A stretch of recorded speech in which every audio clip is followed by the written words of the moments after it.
Dans cette feuille de calcul Excel, nous avons un échantillon original qui contient 7 mesures et qui sont les poids du bébé à la naissance.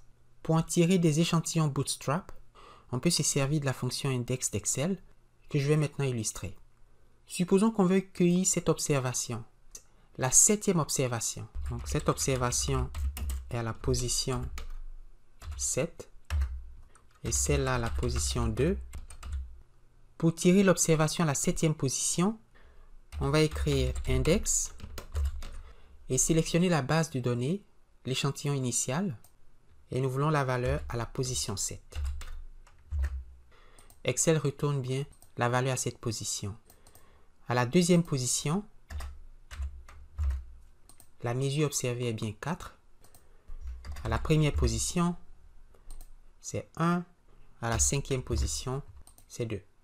Et pour avoir des échantillons aléatoires, il faut que la position de l'observation soit choisie au hasard. Je vais donc choisir la position en écrivant int, entre parenthèses 1 plus, rand, pour tirer au hasard un nombre dans l'intervalle de 0 à 1, que je vais multiplier par 6. Alors, quand je fais 1 plus rand fois 6, le int sert à transformer les valeurs décimales en valeurs entières. On vient de choisir au hasard la valeur 4 et ça veut dire qu'on a choisi au hasard la 2e position. Si j'appuie la touche F9,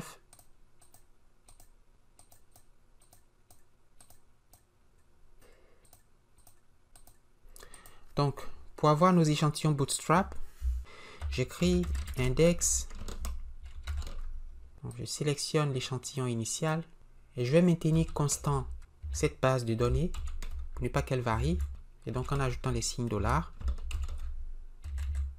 virgule, et je choisis une position au hasard, donc int de 1 plus rand fois 7. 7 à cause que l'échantillon initial contient cette valeur. J'appuie Entrée.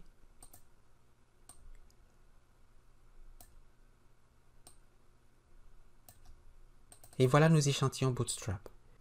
Chaque fois que j'appuie la touche F9, Excel récalcule les échantillons Bootstrap.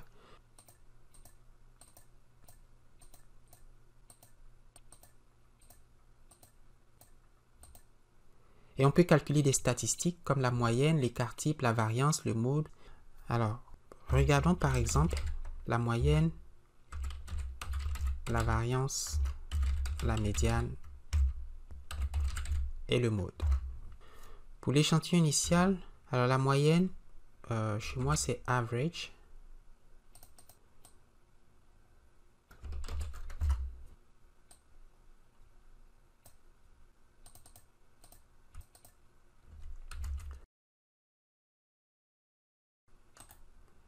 Je vais garder 2 décimales. La variance,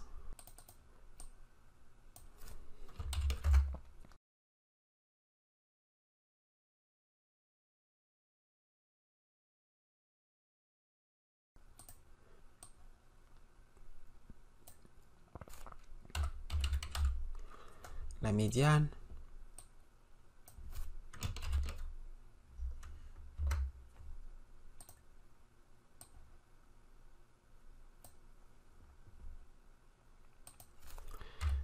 et le mode.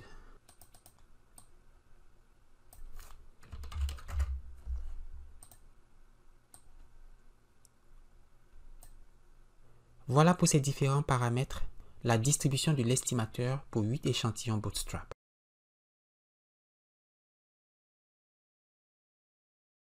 Pour la moyenne, average,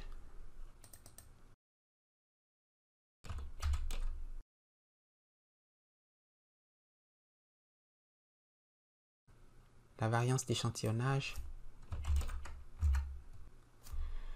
et pour la médiane de l'échantillon,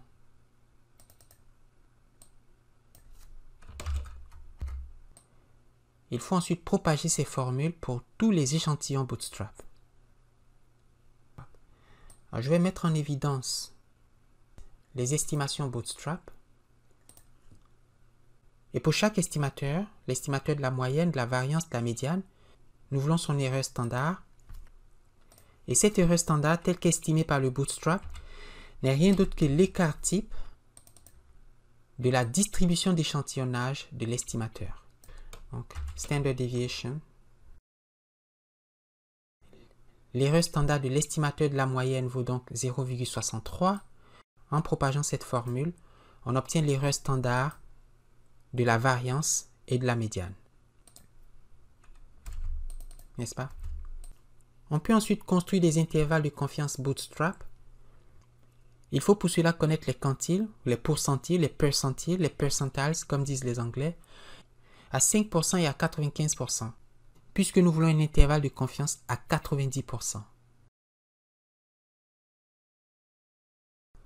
Le quantile à 5% de la distribution d'échantillonnage de l'estimateur de la moyenne,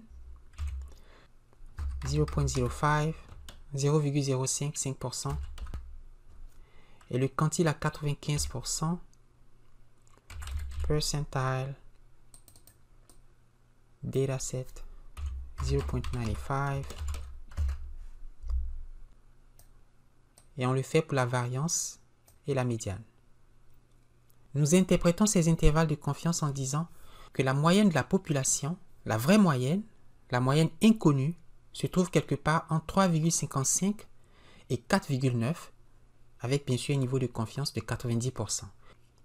On a donc au plus 10% de chances de nous tromper en affirmant un tel énoncé. On est aussi confiant à 90% que la variance de la population se trouve quelque part entre 2,2 et 11,25. Et la vraie médiane, la médiane de la population, se trouve quelque part entre 2,5 et 4,8 avec un niveau de confiance de 90%. Partons d'un échantillon donc qui contient les observations x1, x2, x3, x4, etc. jusqu'à xn. On suppose que cet échantillon provient d'une population qui contient un paramètre d'intérêt que nous notons θ et qui pour toute fin pratique est inconnu. On ignore également la distribution de la population par rapport au caractère étudié. Alors, si j'appelle x le signe, le caractère, la variable aléatoire, par exemple le poids des bébés à la naissance, on ne sait pas si le poids est distribué comme une loi normale dans la population ou si au contraire la distribution est asymétrique ou même si elle est uniforme. N'est-ce pas? La forme et la nature de la distribution nous sont inconnues. Eh bien, cette approche procède en commençant par proposer un modèle pour la variable statistique dans la population. Et ce modèle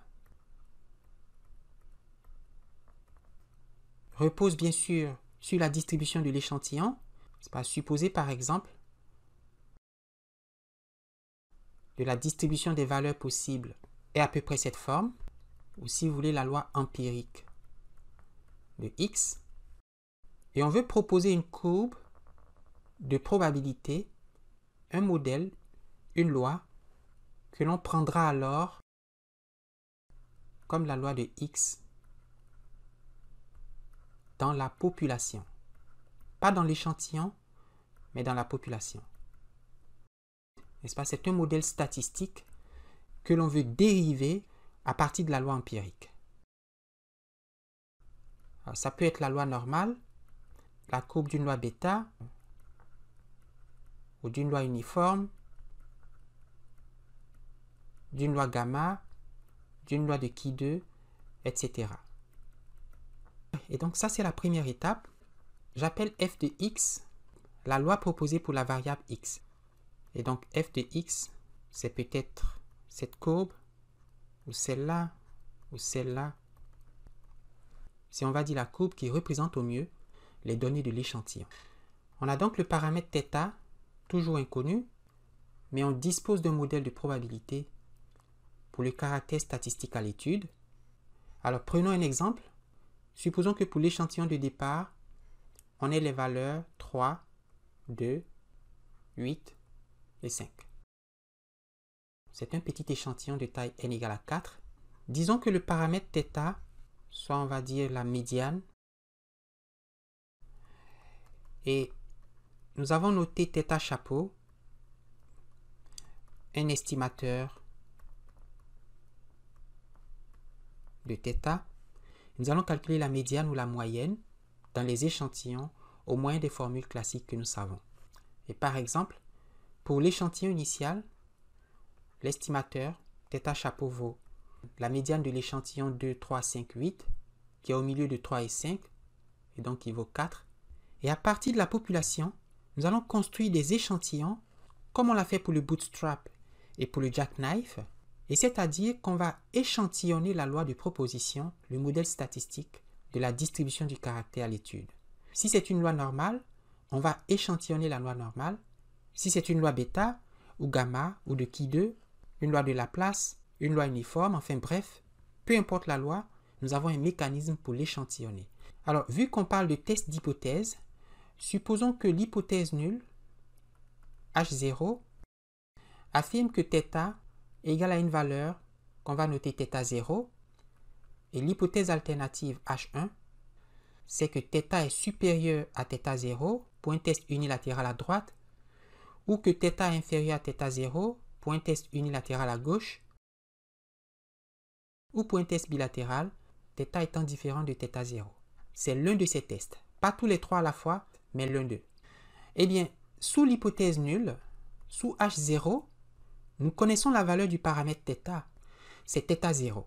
Donc sous H0, θ vaut θ0, et il devient alors facile de procéder à des échantillonnages de la population.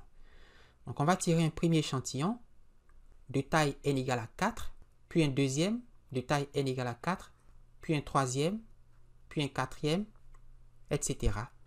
Et par exemple, supposons que sous l'hypothèse nulle, le paramètre θ vaut 2,8. C'est pas donc cette valeur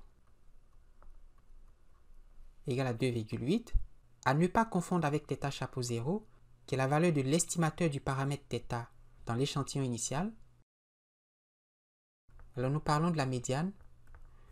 Nous disons donc que sous l'hypothèse nulle, la médiane de la population est égale à 2,8. Supposons que le premier échantillon donne les valeurs 1, 2, 4 et 1, d'accord? Ce sont des échantillons de taille n égale à 4. Et le deuxième, 2, 1, 1 et 6. Le troisième, 3, 3, 3 et 2. Le quatrième, 1, 1, 1, 1.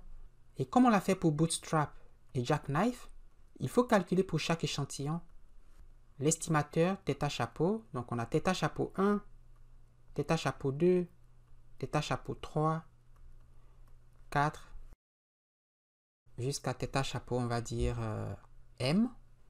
Et nous les appelons, c'est M échantillons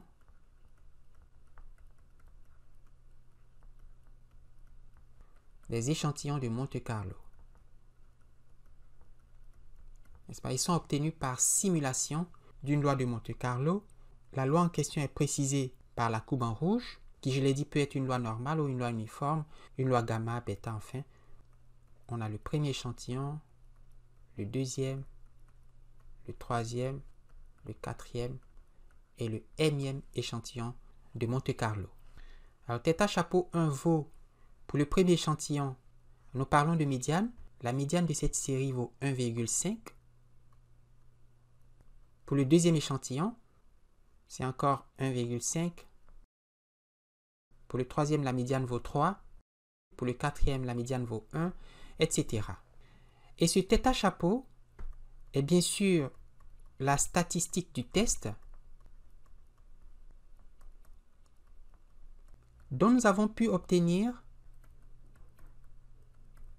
une distribution d'échantillonnage. Alors pour résumer, voici la procédure pour effectuer le test d'hypothèse par la méthode de Monte-Carlo.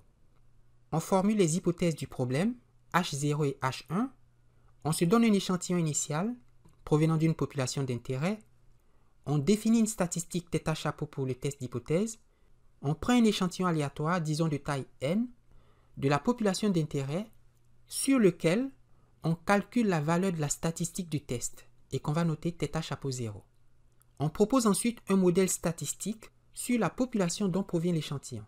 Lorsque l'hypothèse nulle est vraie, et à l'étape suivante, nous allons effectuer M simulations de Monte-Carlo.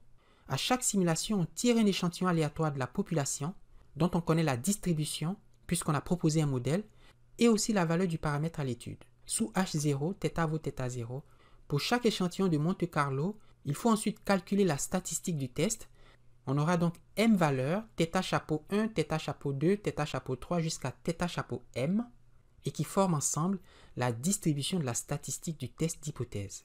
À l'avant-dernière étape, il faut calculer la p-value, le degré de significativité du test, et qu'on va estimer comme la proportion des valeurs de la statistique du test, donc des valeurs θ chapeau i, qui sont inférieures ou égales à la valeur observée sur l'échantillon initial, donc à θ chapeau 0, pour un test unilatéral à gauche, qui sont supérieures ou égales à la valeur observée sur l'échantillon initial, pour un test unilatéral à droite, et pour les tests bilatéraux, il faut multiplier l'une de ces valeurs par 2. À la dernière étape, si la p-value est inférieure ou égale à alpha, au niveau de signification, on rejette l'hypothèse nulle. Sinon, on ne rejette pas l'hypothèse nulle. Alors voyons un exemple concret.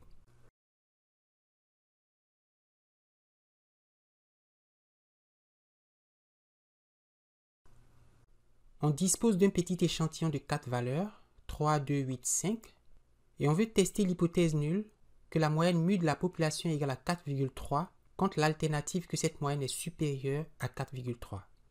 Nous allons choisir la moyenne arithmétique x bar comme statistique du test. Donc j'appelle ici x bar et qui sur l'échantillon initial vaut 4,5. Sous H0, la valeur moyenne de cette distribution vaut 4,3 et on peut estimer son écart type au moyen de l'écart type de l'échantillon qui vaut ici 2,65. Et nous allons procéder à 10 échantillonnages de Monte-Carlo. Pour le premier échantillon, j'écris norme inverse. Pour la probabilité, nous tirons au hasard un nombre dans l'intervalle de 0 à 1 avec la commande rand.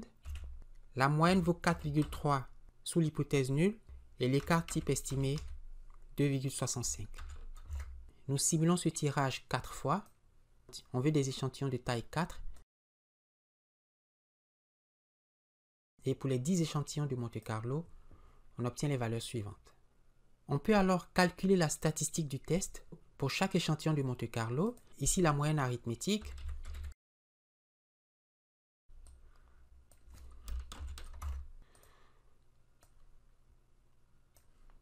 J'ai marqué à la ligne 15 les valeurs de la statistique du test x bar au cours de 10 simulations.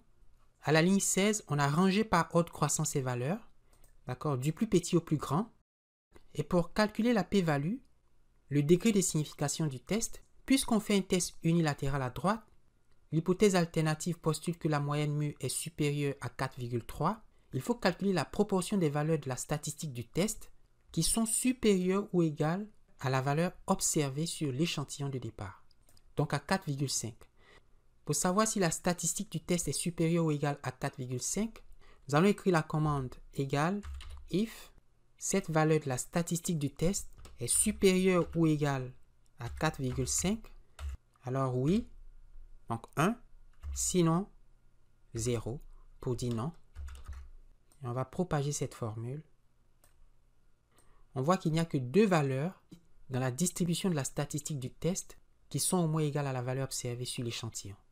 Et la p-value est la proportion de ces valeurs observées supérieures ou égales à 4,5, c'est-à-dire 2 divisé par 1, 2, 3, 4, 5, 6, 7, 8, 9, 10, 11.